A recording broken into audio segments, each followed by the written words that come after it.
মায়ের হাতের কাচকি মাছ রান্না সে স্বাদ কখনোই ভোলা যাবে না। আত্মীয় স্বজনরা এসেও এই কাচকি মাছ খাওয়ার বায়না ধরেছে।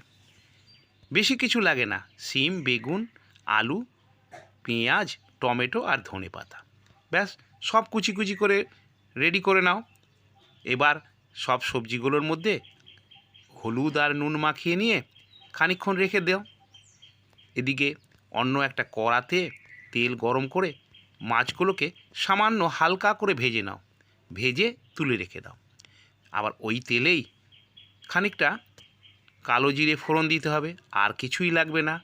কালো জিরে ফোড়ন দিয়ে সবজিগুলো দিয়ে দাও।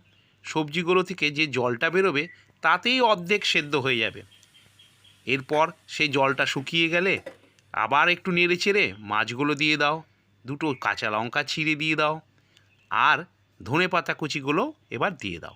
দিয়ে সামান্য একটু জল দিয়ে দাও। দিলেই যেটুকু বাকি আছে সেটাও সেদ্ধ হয়ে যাবে।